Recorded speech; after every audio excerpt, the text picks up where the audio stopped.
This is the One Girl Revolution podcast, a podcast that highlights the stories of world-changing women and girls across the country. We hope that these stories inspire you, but even more so, we hope that these stories help you to see your own value, your purpose, and your power to change the world through your life. Every woman and girl is a One Girl Revolution. Welcome to the One Girl Revolution podcast, where we celebrate incredible women and girls making a difference in the world. I'm your host, Kate Milligan, and today's episode is truly incredible and so inspiring. As I was preparing to wrap up this season and this year, the person that I couldn't stop thinking about to have on this podcast as a guest is someone I've been so inspired by and someone that I've been wanting to have on this podcast for so long. As you know, I don't believe in coincidences, and I truly believe that this was the perfect time to have this incredible world changer on the One Girl Revolution podcast. On this week's episode of the One Girl Revolution podcast, and to wrap up this season and this year, we have a shining beacon of light, Danialle Karmanos, philanthropist, advocate, and world changer. Danialle is a woman of so many talents who has done and accomplished so much throughout her life and continues to do so. And her mission in life, as she says in this episode, is to serve, to help others, and to bring love into the world. There is so much we could have talked about, and honestly, I should do an entire series on Danialle's life and all of the things that she does and has done. But we run through a good chunk of her story, some of the chapters of her life, and some of the world-changing initiatives that she's championed and has been involved in. One of Danialle's remarkable projects is the Karmanos Natural Birthing Center, which is a cutting-edge birthing center which has redefined and is redefining childbirth by creating a nurturing and supportive environment for mothers and their babies and their families. It's a place where innovation meets compassion, ensuring that every baby enters the world surrounded by love and that both mama and baby are supported. But Danialle's dedication to babies and children doesn't stop there. Danialle does so much for mamas, babies, and for children. One thing that Danialle founded is called the Cuddlers. This unique organization brings volunteers into neonatal units to cuddle and comfort newborn babies, many of whom are in the NICU or come from difficult circumstances and maybe don't have family members there to comfort them. Through the Cuddlers, Danialle has created a powerful network of cuddlers who are dedicated to loving on and cuddling babies. In this episode, we'll dive into Danialle's inspiring journey, some of the aspects of her life and career, what led her to create these life-changing initiatives, the impact they've had and are having on the world, and how we can all embrace our own personal journey and mission, and how we can change the world through our lives. So sit back, relax, and prepare to be inspired by the amazing Danialle Karmanos. Here's my conversation with Danialle. Danialle, welcome to the One Girl Revolution podcast. Thank you for having me. I'm excited to be here. I am so honored and so excited to have you on. And I feel like this has just been a long time coming. I've wanted to have you on the podcast for so long, but I'm a firm believer that there are no coincidences. And as I was preparing for kind of the end of 2024 and then looking towards 2025, you just kept coming back. I was like, oh my gosh, I have to have Danialle on because you're so wise. You've been through so much in your life and you're such an inspiration to so many women. And I can't wait to talk about so many different aspects of your life and your story and things that you've been involved in. But I really do believe that this was the perfect time to have you on. So thanks for making the time. Well, thank you for asking. And I feel the same. I feel the same about you and all the stories you're telling and sharing and advocating for. So I'm just, everything you're doing, I'm such a fan. So I think we could spend the whole time just going back and forth. Right? The girl gang back and forth. Exactly. Right. I love it. I'm totally here for it. First time we met in person, we just both kind of felt like, have we just been friends our entire lives? Right. So like, yeah, this moment, it kind of feels like, what have we been waiting for? Like, let's capture all the things. Yes, exactly. And I know there are so many great things that you have coming up and so many great things that you have going on, but I'm so excited to see kind of where both of our journeys take us. And I know there are going to be so many collaborations, whether through podcasts or other things that we're going to be able to do together. So so this is just the beginning. Agreed. Okay, so before we get into your story, you and your boys were just in Disney World. Tell me about Yes. that. How was it? Yes. We're big Disney fans. We love Disney. So, in fact, I was telling them, I remember being there when I was pregnant with one of them, and it was so hot.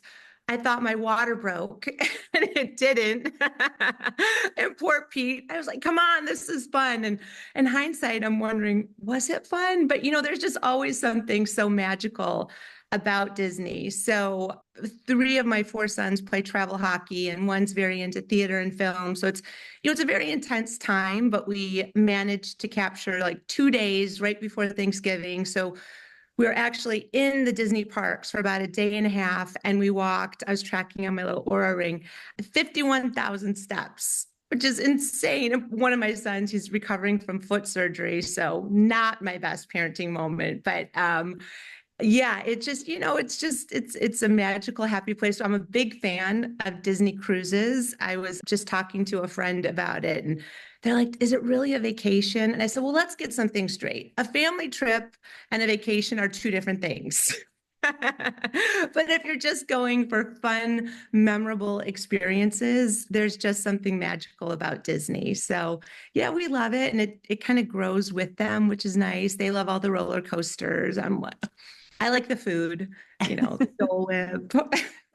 Yeah, I know. I'm a big Disney fan too. And I think it's what's so cool about Disney is, going as a kid, it's magical in one way, but then going as you get older and even as an adult going and like you going with your boys, it still is magical, but in different ways, and you get It excited about really, different things. yes. And I think as an adult, as our lens changes, I have that different perspective where I'm wondering Walt, how did you do this? How did you have this vision and build this space? How is there no litter? How is everything clean and flawless? How are they projecting the lasers on, the castle during the fireworks show so perfectly? So every cast member, so how do they buy into the whole experience so incredibly well? I mean, and then it's just fun too. It's fun and memorable. And there's something very sweet and kind of simplistic about it as well. I mean, it's exhausting and expensive, but But it's there's worth something. it. But it's worth it. And I that's what my think, mom yeah. would always say. She was like, it was the best investment for our family because you show up and you don't have to think about anything. They have great food Right. allergies. They have all kinds of options for people. Whatever Yes. rides you want to ride, you can ride. If you're into roller coasters, there's something for you. If it's like they have all the like little kid rides or just like the slower rides. So there really is something for everybody there, which is why I Everything, love the it. ears, the family picture with the ears in front of the castle. I mean, It's so I fun, but love yeah, it. it was so fun to like watch you guys go through Disney. So I had to ask you about that. But Oh, yeah, we love it. Thank you. Thank you. so I want to talk about your story, and there's so much to talk about. But on this podcast, I'm always interested in the evolution of the person. And actually, I don't know if I've ever said this to you, but one thing that you said to me the first time that we got coffee was how curious I was. And that's something Mhm. that meant so much to me, Danielle. Just, I never really thought about One Girl Revolution in that way, but really I'm always just curious. Like, what is the thing that lights us up, right? What is our spark? What is our unique gift or talent? And then what are the things that make us authentically us and who we are? Mhm. And I think that our experiences really lead us on this journey through life and make us care about specific things. And I know your stories and why you do the things that you do, why you're involved in different things. There's a story behind every aspect of the things that you're involved in and the things that you care about. But I'm always curious about where things started. So I would love if we could rewind for a moment. And I would love for you just to share a little bit about who you are, where you're from, and just your early life journey. Oh, well, yes, you are curious, and I love that. I love people who ask great questions, who have like an authentic curiosity about who people are and where they come from. There's that quote that it kind of changes depending on who it's attributed to, but it's along the lines of everyone you know is going through a hard time, right? And it's so true. And I think we forget that, maybe the person that just cut us off in the street that we're so upset with. Maybe they're rushing to a sick family member, right? Maybe someone who is being a little bit irritable, or someone who's being overly affectionate, right? Like maybe there's something going on. Not everybody wants to share their story all the time, but I just think it's so important to kind of remember that everybody is in a space where they're fighting some sort of a battle, whether it goes back to childhood or it's more recent. I do this therapy that I really love called IFS, which stands for Internal Family Systems. And kind of like the basic premise is that we're all made up of parts, right? And we are in any given moment the sum of our parts throughout our entire life, right? So sometimes I'll say, I feel like all my parts, so something might happen where I'm like, oh my gosh, all my parts are like at a town hall. And like current me is like standing at the podium going, okay, with my mom voice going, all right, one at a time, you get to speak. But basically it kind of says that each of these parts have a certain lens on really all situations, right? And some of those parts are more vocal at certain times than other times. So like, kind of what does that mean, right? Well, I'll tell you, I was at a board retreat a few years ago, and I was partnered with someone on some sort of an exercise where we're forward thinking and we're laying out plans. And I was partnered with a male executive who's a very linear thinking, and we're doing this rapid fire session. And he's like, okay, what is your strategic plan? And I said, well, to bloom where I'm planted. I mean, you would have thought I was speaking Greek, right? He kind of looked at me and said, what does that mean? How are you not mapping everything out? And so I do map things out. I have 4 kids. We have to be hyper structured, right? But I also feel like it's really important for me to allow space that opportunities or experiences or things that are meant to happen, that I'm allowing the space for them to present themselves to me. Does that kind of make sense? And like the parts of me that are going to connect.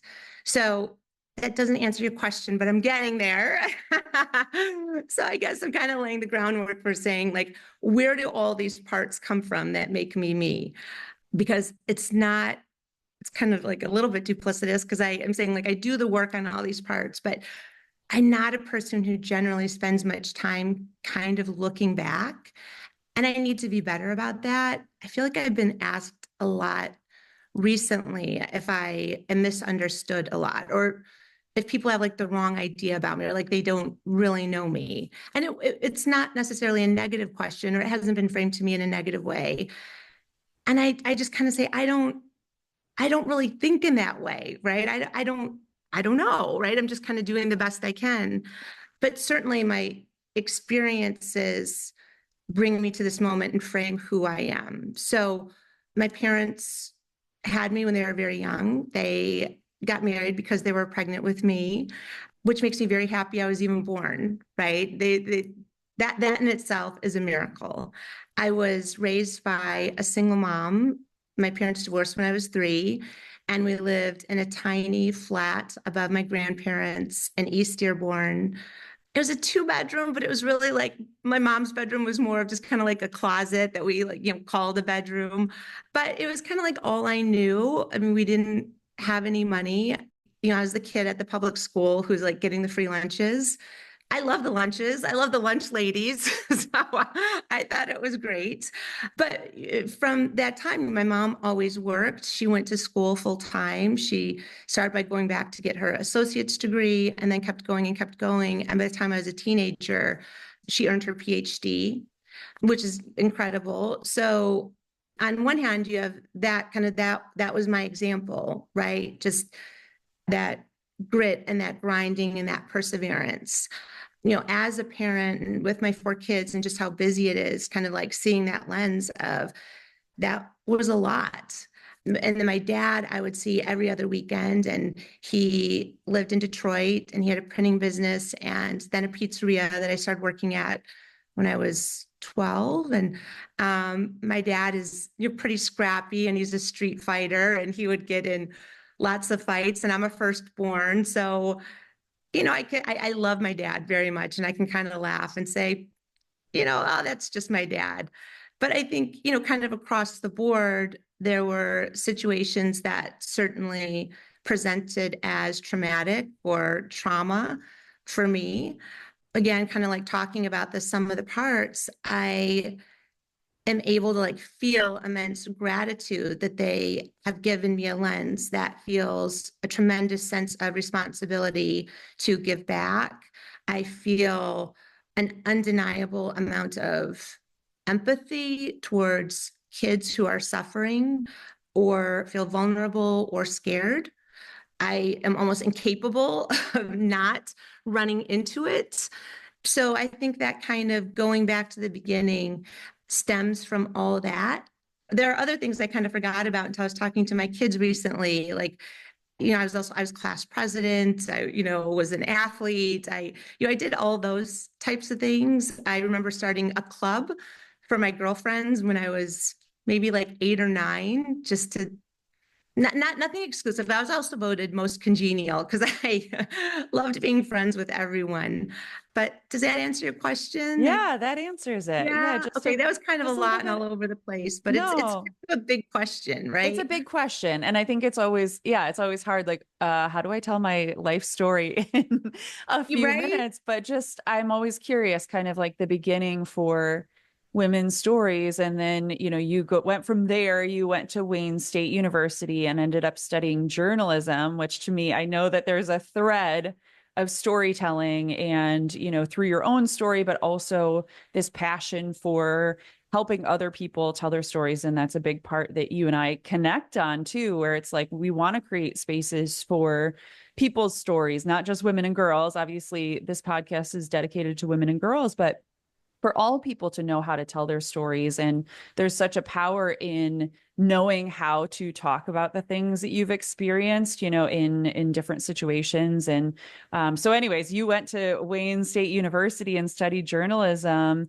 Talk to me about that. How did you decide to get into journalism?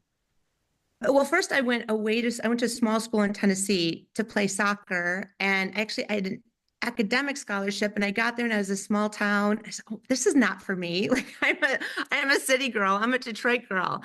So I came back and I thought I would study law. I, took all the tests and everything. I'd always loved writing. I'd always loved stories. When I went to a small Christian school and I remember submitting an essay for Who's Who or Daughters of the American Revolution, just because I was really curious about these historical stories, right? So when I was enrolling at Wayne State, I thought, well, journalism just kind of seems to make sense. And I just like can't even tell you, as a writer, I can't tell you, I don't know if I can find the words to tell you how grateful I am for that experience of being at an urban school with teachers who were working in their field, right? So they would be, I had a teacher who was writing a column for the Metro Times. I had another one, Leslie Harding, who to this day is one of the people who is just so pivotal in my life because she wasn't even supposed to be teaching this course. It was writing for television. She happened to be teaching it. And she said, you could do this for a living. And up until that point, I hadn't had a teacher who had really, in a meaningful way, saw me. And it kind of took me back. And I think I just kind of laughed it off. But it completely changed the trajectory of my life. And at that time, she was writing the morning newscast at WDIV. And so I needed an internship. And so I applied. You had to be a junior or a senior. I was actually a sophomore. And I think I said, well, I'm gonna be a senior. I was a little vague there. And the only opening they had was in sports. I didn't know anything about sports from the lens of how they were covering it. I was awful. I feel bad. Ro Coppola, who was my boss, I'm so sorry because she was still a legend in a male dominated field. I think I had to be there 10 or 12 hours a week, and I was there like 30 or 40 just because I had access to so much. I was following camera crews and I was going on shoots and just really learning the behind the scenes of how everything worked and hearing all these stories. And If there wasn't something going on in sports, they would let me shadow in the news department, and I loved it. And then from there, I ended up, when I was 22 or 23, being hired to write and produce a daily newscast for Chrysler, what was formerly known as Chrysler Corporation. They had a 5-minute newscast that was broadcast worldwide, and I would get in at like 4:30 or 5 in the morning, and I would scour all the newspapers, and I would make up my rundown, and then I would write the scripts for the anchors who'd come in and record. And I'd had my coffee and read the news, and I'm a huge news junkie. So it was just, I mean, like better than Disney. Well, not better, kind of. We'll put it up there with Disney. How about that? Yeah, no, I'm the same. It's like I love to just like drink through the fire hose of the news and what's going on. And it probably was so cool for you to go through the experiences you did with WDIV and even working on sports and not knowing, because it is such a different thing to actually work in the media and report on different things. We all watch it and think like, oh, that's amazing. Like it's flawless. They know everything. They're experts. But a lot of people have to like learn what they're reporting on, and sometimes quickly, but to go from there and then be working on this show with Chrysler, it probably was really cool to kind of know the back end facets of everything and then to be thrown into the front of it. It really was, to know all the pieces and how it kind of all comes together. And I loved the behind the scenes. I loved, um, getting into the weeds of it or how the machine works, right? And I loved asking the questions. One of my sons came home and he was telling a story he had learned in history class that day. This is a few weeks ago. And it was, I think, during like the Civil War, and there were some men who were fighting and women weren't allowed to fight. But there was one woman who was running water out to the men because she just wanted to be a part of this. And her husband was killed in battle. And Spiros told me the story, and I said, okay, so what happened to her though? And he goes, oh, well, she ended up taking her husband's spot. And I was like, tell me everything. So she's basically like, boys, get out of the way. And she steps over her husband's cold, dead body, and she picks up and she helps fight for our country, or whatever the fight was. And they're kind of like, okay. But I was like, tell me her story. What was her background? What compelled her? What planted that seed? What got her on the battlefield? You know, I don't know. What gave her the courage to do that?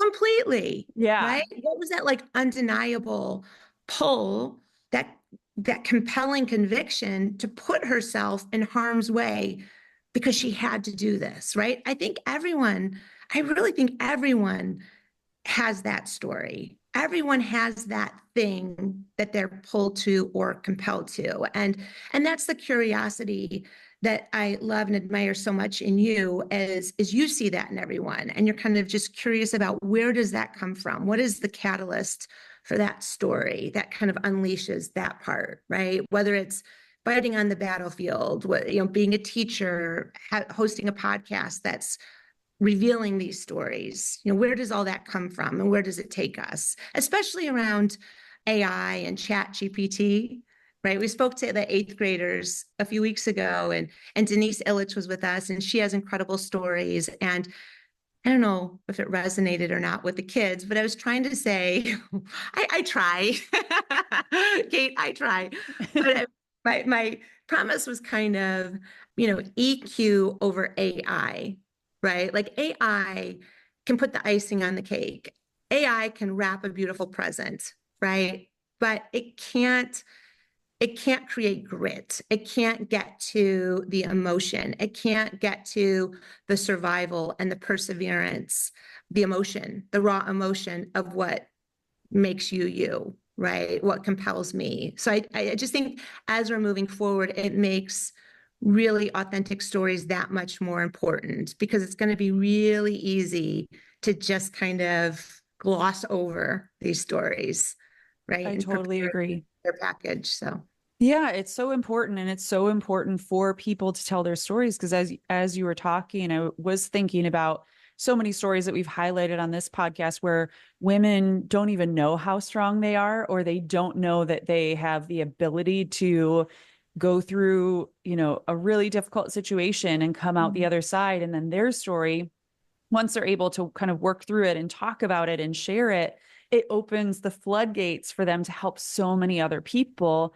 And you're exactly right with AI, but I even think about social media, right? Where sometimes people, there's a tendency for all of us where we want to curate this perfect life, but I always love when people share something difficult that they've been through, like something real and gritty. And it's like, that's the human experience. It's, we need to share the positives, but also these difficult things that we go through, because it helps us to see our own power and our own ability, but also it gives other people the courage and the ability to see their power and their purpose. If you're enjoying this world-changing woman's story, please subscribe to the One Girl Revolution podcast, give us a 5-star rating, and share with a friend. One Girl Revolution has grown our impact and reach because of people like you, listening to and sharing these incredible stories. Please subscribe, leave a 5-star review, and share with a friend. We all do it, right? I do it. Here's a pretty picture from Disney. Let me post that, right? But these hyper curated stories are not the full story. Yeah, I agree. Yeah. I agree. And to your point, absolutely everyone has that story, that experience, that memory that matters. That's so important. Everybody, I think, like we said earlier, in some area, at some level, has some sort of a story of survival, and whatever that means to them. If it's surviving grief, if it's surviving trauma, there are so many things. And I think sharing and connecting really helps other people heal. It helps them tell their own stories. It helps them move forward. It changes the landscape.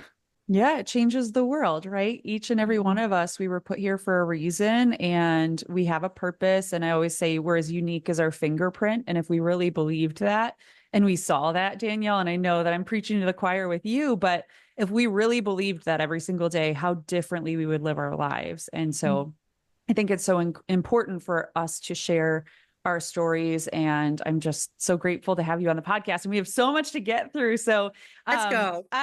So we're talking about, your career. You have this great career. You're doing all these things. I know there's so much we can talk about there, but then you meet Pete. Tell me how you guys met and tell me that story. Yeah. So we met because we went to the same hairdresser, which is crazy. And we'll be the first to admit, because if you haven't noticed, Pete Karmanos is bald. So he would say he would go to get his fuzz trimmed. And I was writing and producing for a marketing company right down the street from Salon Sydney, which is not around anymore. And we both went to Irene. And let's see, I walked over to make an appointment. He was walking out. I was walking in. You and I had seen him before. I didn't know him at all. And we ended up just literally bumping into each other and chit-chatting there on the street. And he's like, he has no game, which he would say. And he says, oh, what are you doing here? And I'm like, oh, I'm going to get my roots fixed. So, it was like so cringy and gross. But, at that point, let's see, I was just turning 30, and I had been engaged once before when I was 24. But otherwise, I'd just been really career oriented. And up until that point, I thought, well, I'm just going to be a great aunt, not a great aunt, but a really cool aunt, maybe both someday. And then I met Pete, and I didn't believe in love at first sight. I don't think I'd ever even really thought about it, but we had this interaction on the sidewalk. I gave him a business card because I don't know if kids know, but back then we still carried little, cardboard cards. And I said, this is where I work. And he was still at CompuWare, of course, at the time. I said, if you guys ever need any marketing help, call us. So I gave him this card, and that was it. And I walked away, and I called my best friend from childhood who was living in Boston. And I said, I just have to say this out loud. I just met the man I'm going to marry. I know. And she gave that toast at our wedding because she said she had to sit down because I'd never spoken like that. She'd never heard me say anything like that before. So that happened, and then nothing, silence. And then I was actually in Mexico on a video shoot. Everyone knew I was in Mexico. We didn't have iPhones yet. People would still call like your landline, your voicemail at the office. And I came back from Mexico. I was stopped in the airport in Miami, and I was checking my messages. And on Monday, I had a message: Danielle, this is Pete Karmanos. I want to talk to you about a project. Please call me. I go, oh my gosh, oh my gosh. And then click on Tuesday: Danielle, this is Pete Karmanos. Please call me. On Wednesday: Danielle, this is Pete. I called every day. And on Friday: Danielle, why won't you call me back? And so I called him back on Monday when I was back in the office, and it was a catch-up day, and I was sloppy. And he said, well, come to the office, and I want to talk to you about a project. And they were still in Farmington Hills. So I raced over there, and we're in the elevator with a guy named Hank Jalis, and we were headed to Baco for lunch. And Hank said, who's very serious, said, so are you in sales? I go, oh gosh, no, I hate salespeople. I said, so what do you do? And he said, I'm the president of sales. I go, oh. So we went to lunch, and Pete said he knew at that meal that he loved me because he had never seen a girl eat so much. But I was just back from Mexico, and I was hungry, and I ate a big steak. And that was that. And then he called me a few weeks later, and we went out to like a proper like date lunch. And then that was 22 years ago, and the rest is history. The rest is history. And now you have four amazing boys. Tell me about your boys.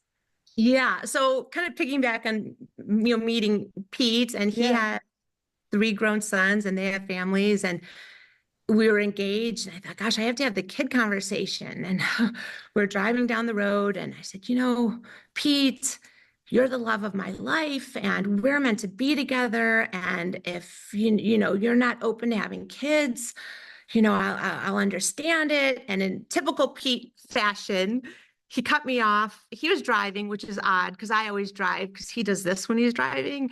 But he said, what? We're going to have five. And I said, oh, or we can have five.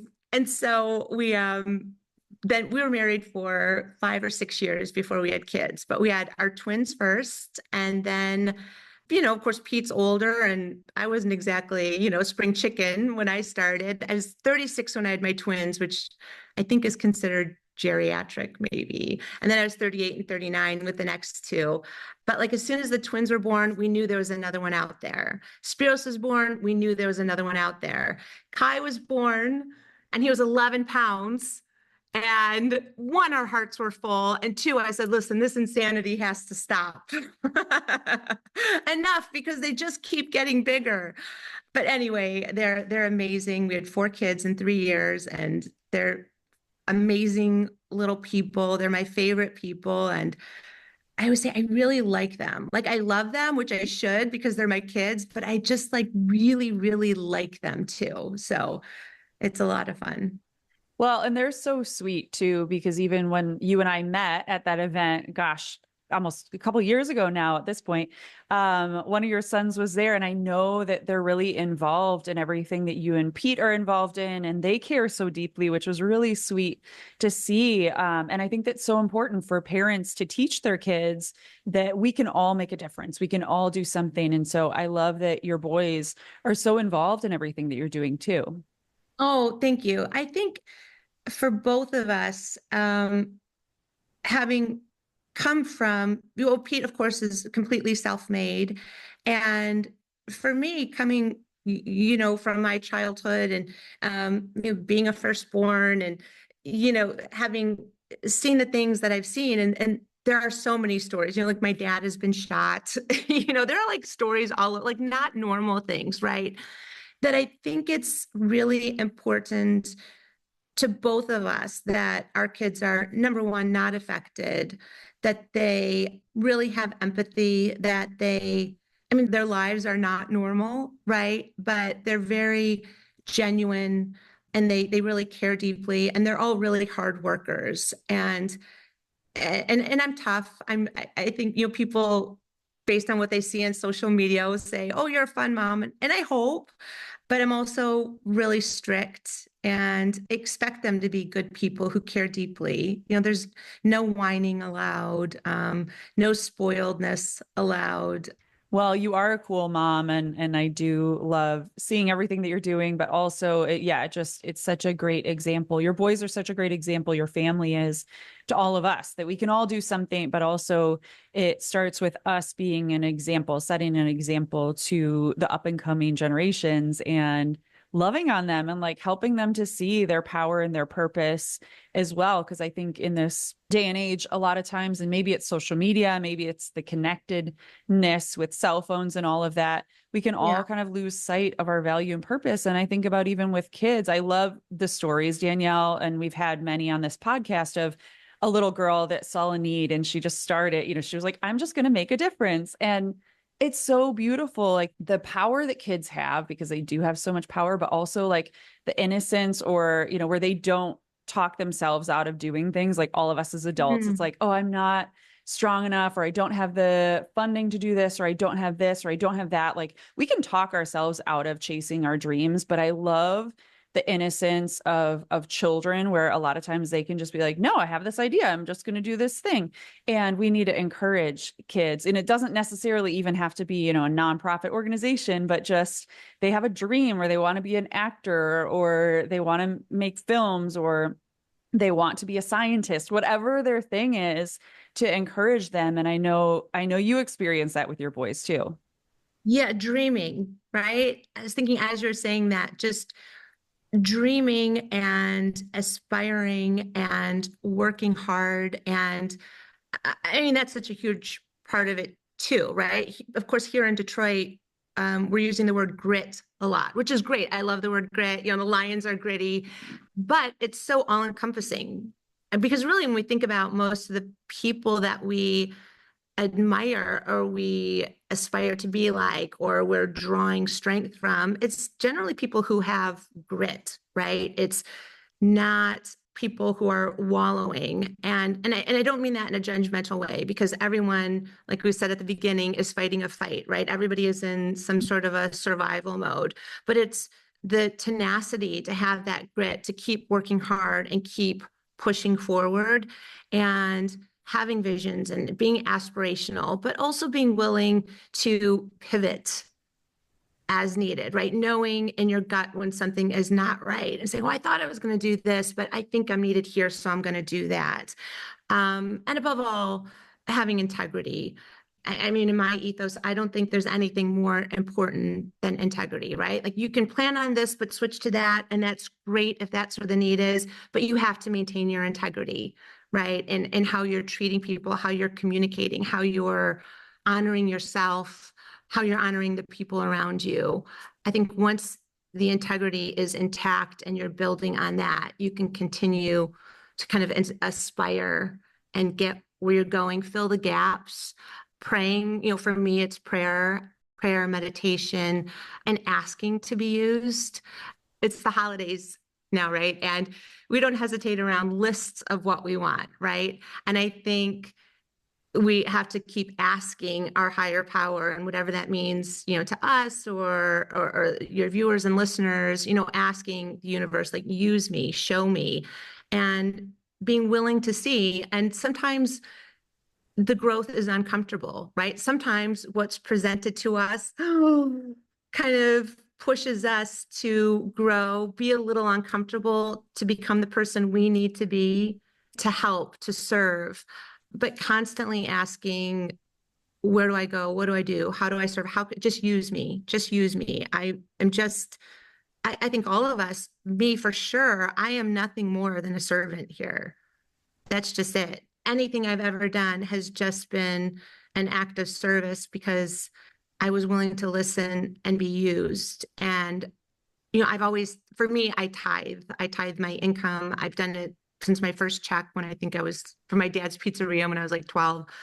But I think for me, it's also important to tithe our time, right? And give back our time.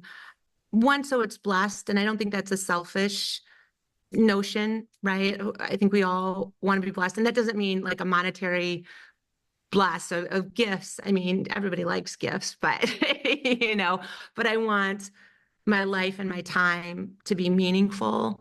So I invest my time. So it is blessed. I'm not doing it in an agenda-driven way. Does that kind of make sense? Yeah, I'm totally. doing it because I believe we are called to serve, and giving back is what we're supposed to do. And sometimes it's public. I think the majority of what I do, I can tell you 90% of my day, I'm in my head noodling new ideas. Most of it's anonymous or not seen. The things that are seen are generally seen because it adds value in whatever that area is, right? No, I often talk about with One Girl Revolution that we all have time, talent, and treasure, and that can ebb and flow, right, throughout life. Like Yeah. sometimes, and we've all been there, where it's like, I don't even have $1 to give to whatever the thing is. And it's like, all right, well, what can you do to give of your time? What can you do to give of your talent? And we all have time, talent, and treasure. It ebbs and flows. And throughout different chapters of life, we can give in so many different ways. And so it's important for us to just own that and embrace it and find creative ways to give back. And I think also, and this kind of leads me to the next thing that I want to talk about with you, is our own experiences, right? When we go through something, and I know that you've been through so many painful, difficult moments in your life, your family has been through so much. And it's life, right? We all go through difficult moments. And so throughout our entire life, we're going to be going through difficult things. But what I love so much about you, Danielle, and about your family, because I know it's a family effort, a lot of these things that you're doing, is you go through something and you're like, all right, what can we do to make a difference? What can we do to help other people? We've been through this. And so I would love for you to talk about the Cuddlers. I know that it was a really painful experience that led to you starting this incredible movement. It's really a movement. I love babies. Everybody loves babies. And you went through this really painful moment with one of your boys that led you to starting the Cuddlers. Can you talk about that? Yeah. So our son Leo had an emergency appendectomy, which is just, awful to watch someone in that much pain. We took him to Children's Hospital in Troy. They took him by ambulance downtown. I, was crazy. So the surgeon came out and the anesthesiologist came out before the surgery just to briefly meet us. And I said, look me in the eye. Let me see your pupils.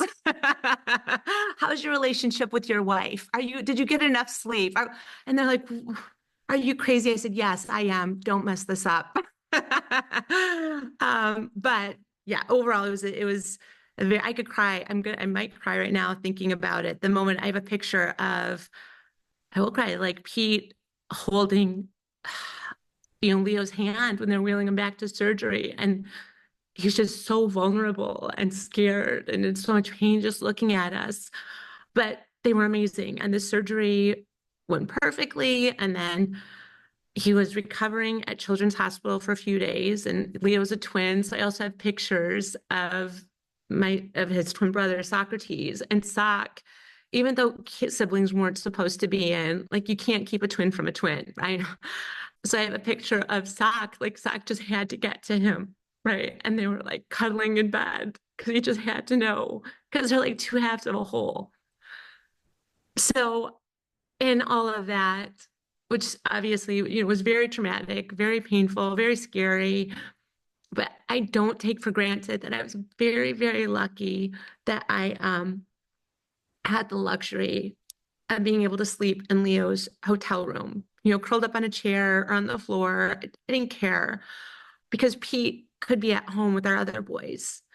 And, if you've ever been hospitalized, they're coming in all night to check on you, check your vitals, and it's awful and you just want to sleep. And the two nurses came in and they were checking on Leo and they said, do you need anything? And he said, well, can someone help those crying babies? And it was just out of the mouths of babes, right? And I just caught this really quick exchange between the two nurses, and they kind of like, it was a quite a chuckle, but something along those lines. And they said, okay, well, we'll see what we can do. And I was like, oh, okay, I need to circle back to that. And I think that's kind of an example of, I think, just saying to the universe, like, use me, show me, make it clear to me, because this was probably like 2 a.m. I was exhausted, but I happened to catch that little exchange, that little sideways glance. And the next day, I circled back to Luann Ewald, who at the time, she's, I think now the COO at Mott. At the time, she was the CEO of Children. And I could do a whole podcast just talking about my love for Luann because she is so amazing. And the next day I reached out to her and said, hey, what's going on with these babies? And she said, well, a lot of them, they don't have a parent with them. And I said, no, tell me more, tell me why. And she said, well, as I was kind of researching, I found the parents want to be with their kids, right? But maybe it's a single parent and they don't have childcare for the other kids. Maybe during the day, they can't leave their job because they can't risk losing their health insurance, right? They can't risk losing their job and losing their income. Like, I have chills now. Like, there's so many reasons that they can't be with their kids and their hearts are broken and the babies just want the love and the cuddling. And there's so much evidence of healing around affection. And so I just said, oh, well, I can help. I can do something about that, right? And so just put out the feelers, and who doesn't want to cuddle babies? And the Cuddlers was born from that. So it was kind of born from this really painful moment. And, I can't sit here and say I would want Leo to go through that again, but I can say, and he would agree, that had we not gone through that, the Cuddlers wouldn't have happened. And someone asked me recently how many cuddles have been provided. I said, oh gosh, I don't know, but I know since 2017, we've provided, I think, thousands of hours of volunteering at Children's.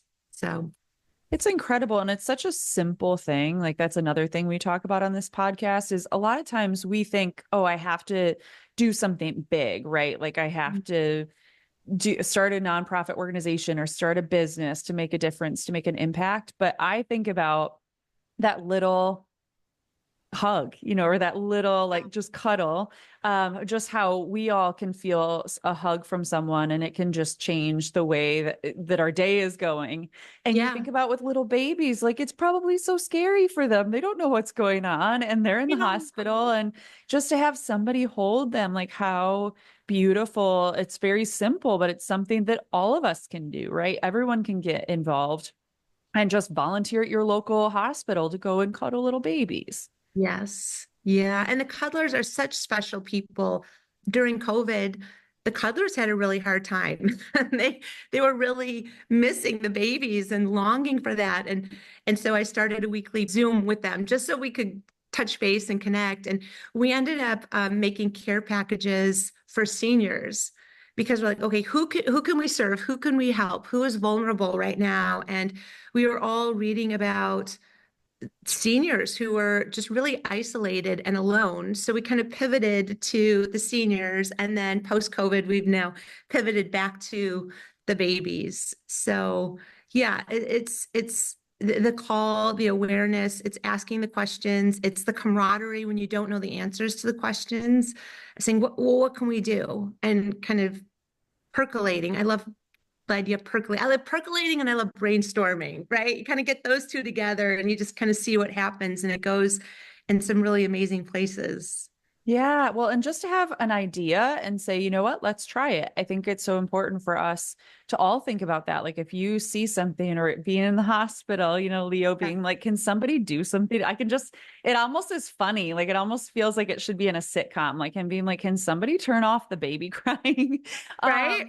But like going through that experience, and like, even the fact that he said something, it's just like these little moments in life.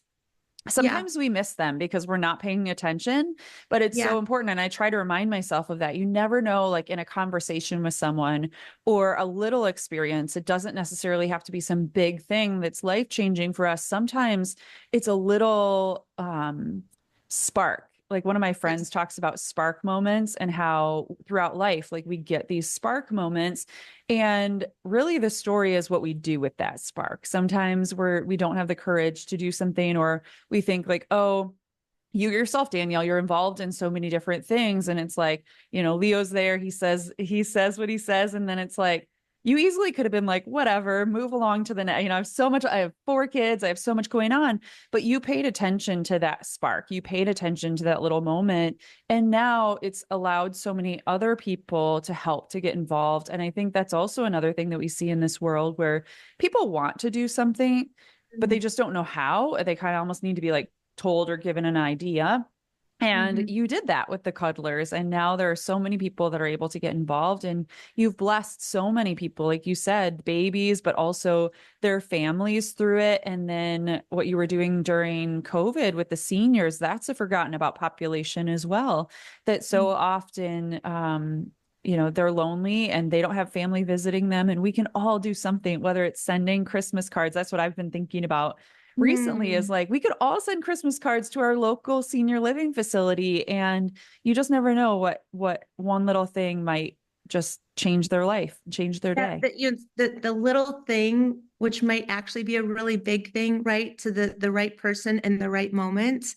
And like we were saying earlier, I think it's part of that, just kind of asking to be used, asking for what I see as like divine guidance, right? To have that awareness in the right moment, because we also don't have to be, walking around. Are you a sign? Is that a sign? Is that, everything doesn't have to be a sign, but having the awareness and the discernment to say, oh, okay, this is where I can use my tools and my resources, whatever that might look like, right? It doesn't have to be because you have access to a lot of money or access to whatever. It's sometimes just bigger than that, and making that meaningful connection. I just wouldn't want your listeners to think like, oh gosh, service now sounds like another thing to do. Let me let Right. me right here on my to-do Right. list. Look for signs to serve, right? But it's like the Yeah. little thing. Like that's what I love so much, is like the little stories. People always ask me what are my favorite One Girl Revolution stories. And to me, they're all my favorite in different ways. It's like being a Yeah. parent. You can't have a favorite kid. That I love all the stories, but some of my favorites are the ones where somebody just did something that they knew how to do. Like I had this woman, the lasagna lady, on the Yeah. podcast, and she Yeah. was like, I know how to make lasagna. And it was in the midst of COVID. She got her $1,200 check in the mail, and she was like, she wasn't working, which was amazing to me. She took her $1,200 and bought tons of stuff to make lasagna, and just started making lasagnas and posting on Facebook and saying, if you're hungry and you need a meal, let me know. Like I love those kind of stories too, where it's like Yeah. you don't have to, yeah. Most of the time, I think actually with service is you really shouldn't have to work that hard to figure out what the thing is. It's like, what do Yeah. you know how to do? What can you do to serve other people? And so yeah, I think it's so Yeah. important for all of us to look at our own life. I mean, in my early 20s, when I was finishing school and I was starting my career, I volunteered at Maple Grove Community Education, and I worked with little kids who had survived trauma, or were in some sort of an abusive childhood. And so I did that for a few years, and then I had to stop because my heart just couldn't. I just kind of needed a break from it. But that was just something I did once a week. And it was, while it was heartbreaking, it was also kind of like restorative to me as well, that I knew that I could go and I could donate my time, and I could have a meaningful, what I aspired or hoped would have like a meaningful connection and helping the kids on their journey to heal. I remember before that, it's like maybe 22 or 23, and making bookmarks for everyone I was sending Christmas cards to, which is, thinking back, I'm like, not many 22 and 23-year-olds are like sending their own Christmas cards, but I had made a donation to a few different charities. And I was generally a freelance writer. So sometimes I'd have gaps between work, right? Where I was like struggling, how was I going to pay my bills, right? But I was still tithing and donating. And I remember sending everybody these bookmarks inside of their Christmas card saying a donation has been made in your name. So I think it's just looking for little ways that might occur to you in a creative way, in an unusual way, a simple way, a low-key way, but just like we've been saying, just continuously looking for opportunities to serve or give back. And it doesn't always have to be to an organization. I mean, service can be at home. Service can be simply listening to someone. It's broad, it's exciting. There are many ways, I think, to connect and give back. Yes, exactly. Well, and you're such a great example. And there are so many different things that I could talk about that you and your family have done, have been involved in. I was talking to a friend yesterday just about that. I was going to be talking to you and that you were going to be on the podcast. And she started telling me this beautiful story about how her sister was treated at the Karmanos Cancer Center. So we could talk about that. But you also have a powerful story, again, a painful experience that you went through that led to you starting the Karmanos Natural Birthing Center. Can you Yeah. share that story? Because I love what the Natural Birthing Center does. It's beautiful. I hope everybody, if you're in Michigan, go visit. If you're not, you can see online. It's just so incredible what you and your family have created. But I would love for you to share how that came about. Yeah. So when I was pregnant with my twins and everything was going well, and I had natural twins and, happy as can be and doing yoga and all the things. And I went through a checkup, and it was, again, noticing some caregivers kind of having these side looks. And I said, what's going on? What's wrong? And like a whirlwind, next thing I knew, I was in a hospital bed and I hooked up to a catheter, which is, I know, gross, but awful. And it's just completely vulnerable. And my OB, who I loved, was semi-retired. So he'd kind of passed the baton. And these two new guys came in and just kind of, they did not have good bedside manner. I don't know where Pete was because he was with me most of the time, but I was by myself and they came in and they stood over me and I just felt so vulnerable, so scared. And they said, look, well, I think I was 25 weeks. And they said, your twins probably aren't going to make it. Oh, like you can't breathe. And they just kept going. And they're like, they're probably not going to survive. It'll be a miracle if one of them survives. If they do, we're going to send them to the NICU at Beaumont. I wasn't at Beaumont at the time. Well, now Cornwall, but I still call it Beaumont. And so with all my might, I said, no, they're not going to come before 36 weeks. And I don't know why that number. And they kind of looked at each other, kind of rolled their eyes at like the crazy chick. And I said, oh, and since you rolled your eyes, I'm going to deliver them naturally. I'm not doing a C-section. And then they kind of like laughed at me. And I go, oh, and since you laughed at me, I'm going to have them with no drugs. Now I can tell the story kind of, animated and laughing, but I was really like in the bed, like trying to tell them. These two men are standing over me and they're telling me I'm crazy. And I had 3 months of bed rest. And in the end, my water broke at home at 36 and a half weeks. And both of them were technically preemies, but I think 37 weeks is full term for twins. Perfectly healthy, 5'14" and 7'3". And I remember someone asking me early on in my pregnancy or saying, I can't wait to hear what your story is going to be. And I'd never heard that before. I said, tell me more. Like, what do you mean? And she said, like, like what was the last thing you ate before you went to the hospital? What was the drive like? And that could be Pete was a mess on the drive. I could tell you, he couldn't figure out where to park. I finally said, just drop me off. It was a mess. I was trying to put on makeup. He's like, you got to go. But anyway, so after that, I switched OBs. I switched over to Beaumont, and I had my next two sons there. And it doesn't matter how you deliver, with drugs, without drugs, C-section, who cares? Really, all that matters is that you have a great, top-notch, healthy, well, above all, a healthy baby, of course, but that you have a great experience and that you are in control of your story, right? So many of us are so vulnerable to the healthcare system, right? We see healthcare providers generally we see healthcare providers at a time when we're vulnerable, right? And we need answers. And there are incredible healthcare providers. It's not a slight on them at all, but there's not a lot of opportunity to advocate for ourselves, right? And in something like having a baby, if there's an opportunity for you to be an advocate and write your own story, control the narrative, have the delivery experience that you want, and I can help play in a role in that. Girl, let me tell you, I will be there to help you play a role in that. And around this, that's kind of how that came to be. In fact, I think when I was maybe in labor with Kai or just before, I had said something about we should talk about creating something. And then Beaumont circled back and said, remember, you wanted to make that gift. I said, oh, right. So that was in labor. Give me a break.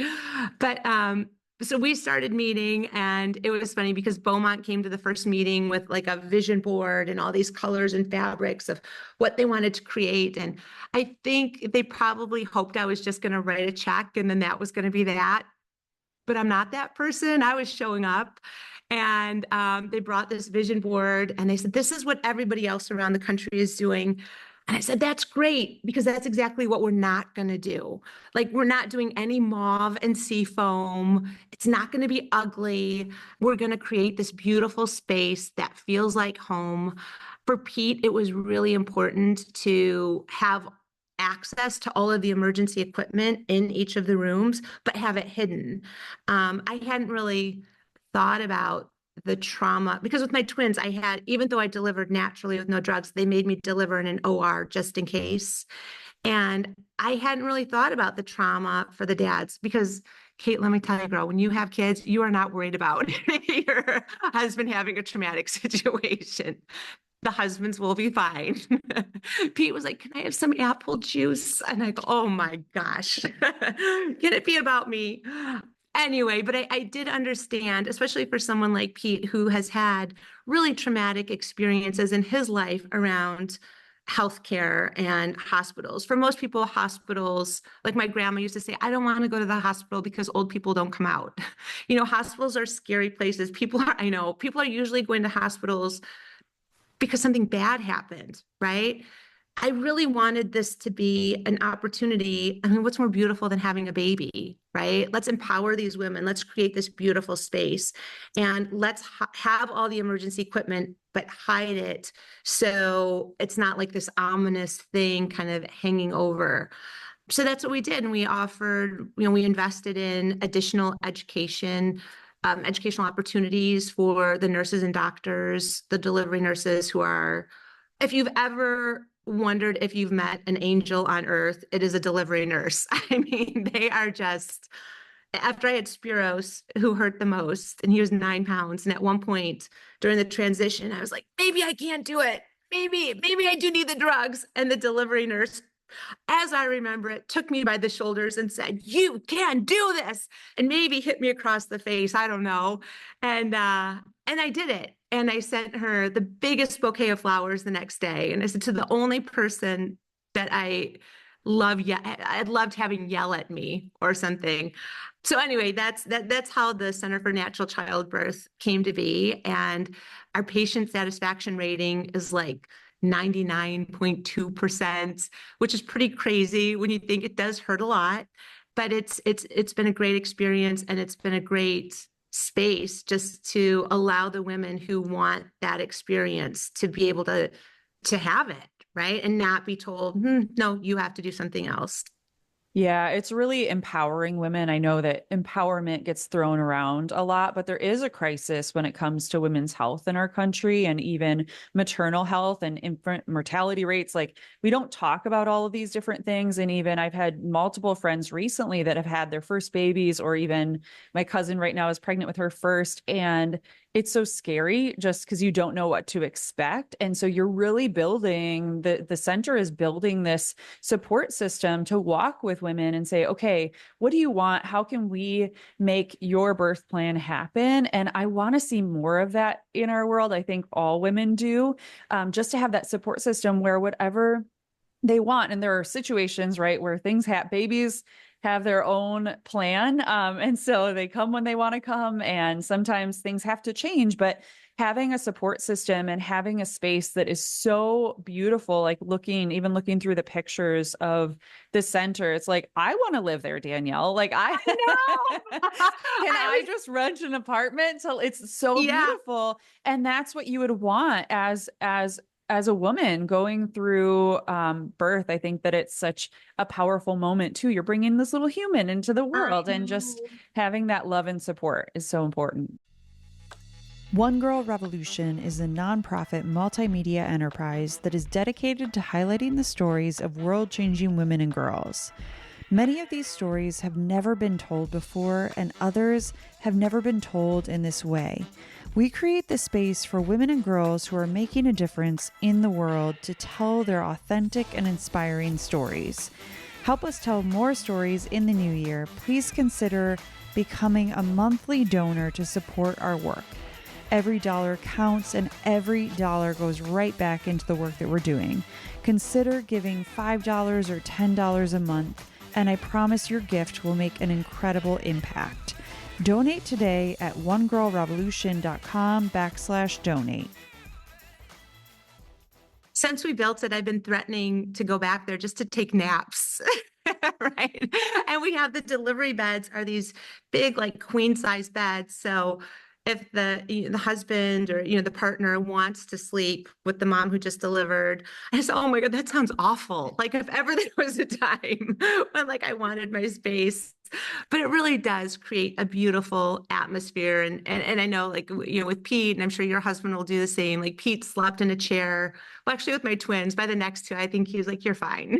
But it does create really a space that is the way it's supposed to be, right? It's healthy, it's safe. It lets the mom be in control of her story and her baby's story.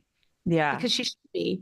She should. Yeah, Well, she it's should. so incredible. And I feel like, Danielle, this podcast episode is just the beginning, because there's obviously so much more that I want to talk about with you, but I wanted to at least kind of touch on those two things, because you do so much incredible work, and I hope that everyone continues to follow you. I will put the link to your Instagram so people can follow along on your journeys to Disney World and elsewhere. But Danielle, I want to know, what do you have coming up? I know you're always percolating. That you and I are the same in that. I'm always percolating ideas, and I know you have a lot of things going on. You and I connected about, you had a podcast. So I'm curious if there might be a podcast in the works. And also, which I hope you do come back to the podcast space, because you're so amazing. But also you have Danielle's Clubhouse, and you're doing incredible programming. And I know you've kind of done a little bit of a soft launch with that. And I know you have big hopes and dreams for so many things in 2025. What is coming up for you? Well, it's a great question. Sometimes people ask me, what do you do every day? What are you working on? I go, stuff. Yes, there are always a lot of things percolating. I'm here in the Clubhouse now.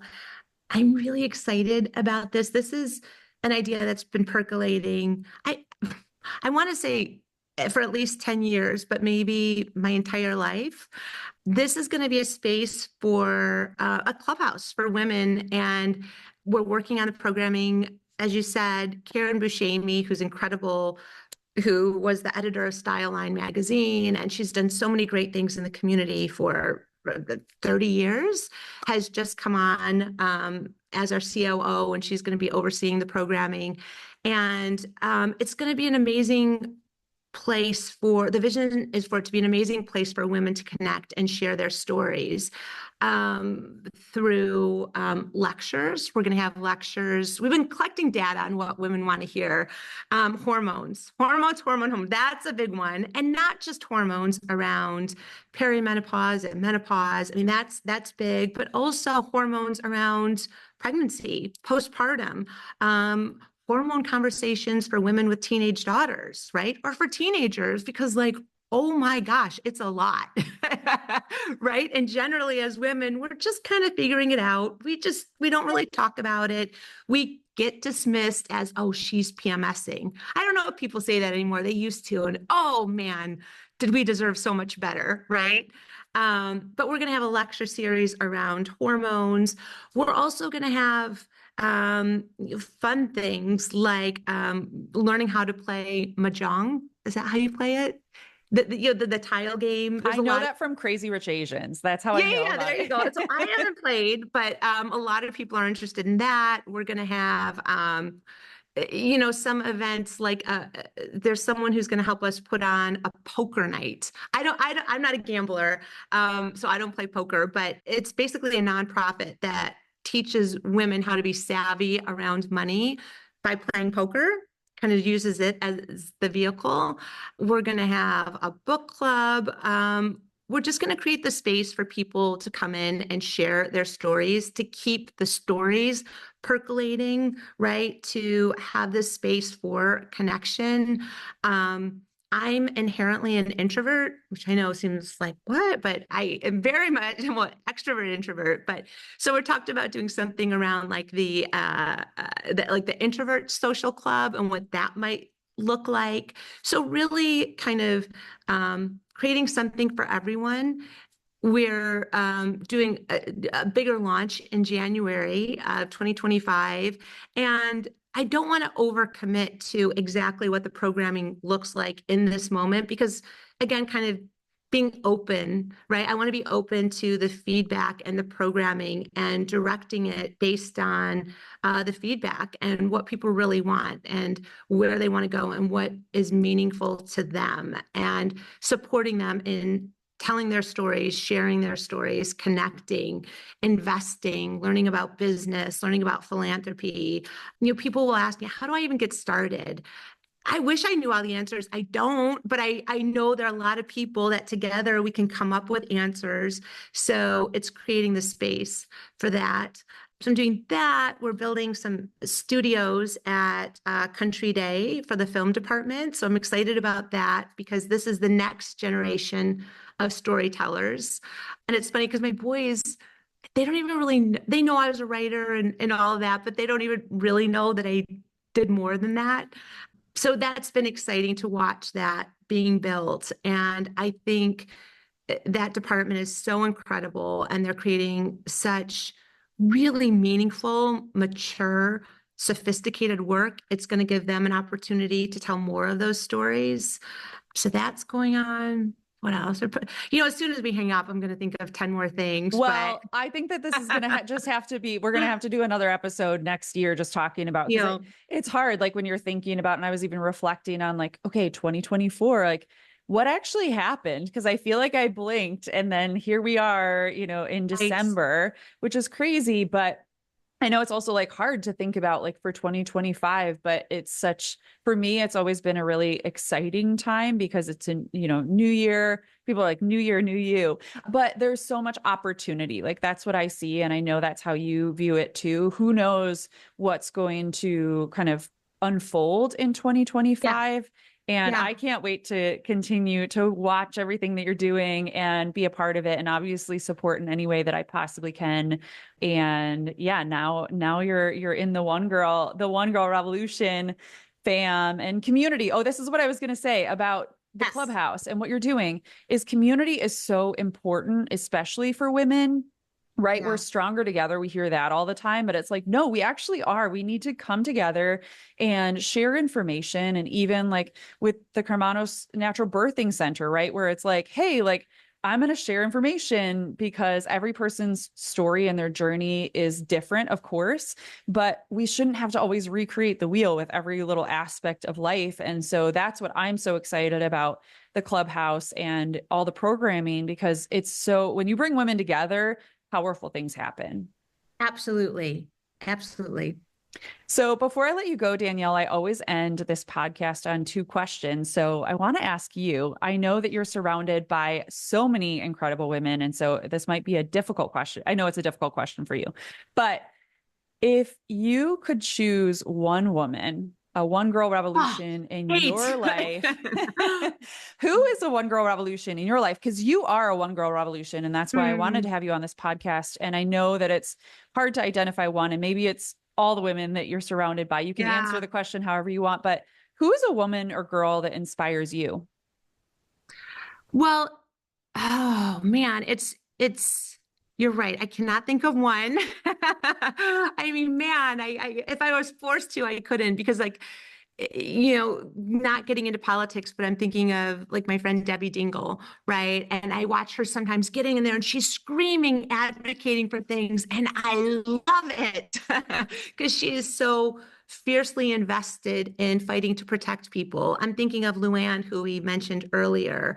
I mean, I think I have a deep, deep love and like emotional attraction toward people who are like women who are really hardworking.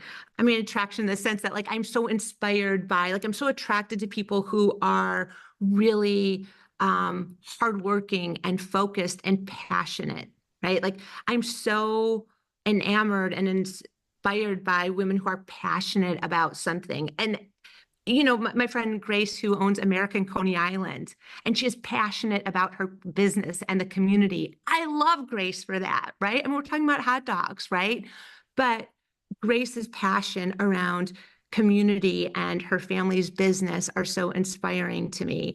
So I think it's, just women who have a passion for whatever that is, even if it has nothing to do with what I'm passionate about. I find that very, very inspiring. And I'm very, very lucky to have those people in my life, whether they want to be or not.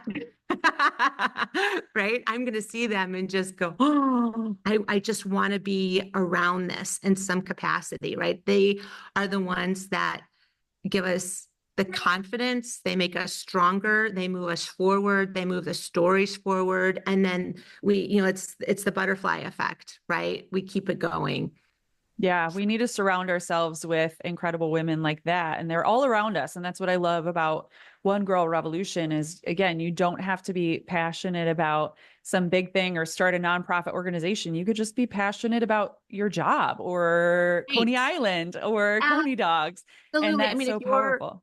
if your service is caring for your family, I think that's incredible and noble. And, investing in your children, that's incredible. And I know at times, and sometimes I'll hear it, there can be almost like a little shame for people who are staying home, right? Like, oh, you're a housewife. No, you're creating the next generation. What could possibly be more important, right? So wherever someone is showing that conviction and that passion, I love it. I love it. Well, you are such a great example to all of us of that, just being passionate and doing so many great things in this world. So I'm so grateful to know you and excited to share your story with our audience. But before I let you go, Danielle, I always end this podcast on one question. So I'd like to ask you, if you could leave women and girls around the world with one message, what would it be? To be fearless and passionate and unwavering in your convictions. That will make me cry. Like, don't listen to naysayers. People will tell you can't do it. Stay away from those people. If you can, let them propel you. Surround yourself with people who believe in you. And if you can't find them yet, if nobody understands your vision, then just keep believing yourself. Be that person for yourself. Keep pushing forward. Believe that you deserve to be surrounded by people who love you and support you and want the best for you. And don't settle for anything less. Be okay with being by yourself if that means you can feel more peace. Follow your passion, follow your heart, have grit. Yeah, keep pushing forward. Danielle, you are such a beacon of light, girl, and I'm so grateful to know you and have had you on the podcast. Thank you so much for being on the One Girl Revolution podcast, and thank you for all the incredible work that you do. Oh, thank you. Thank you. Thank you for having me. You're amazing, Kate. Thank you. Thank you.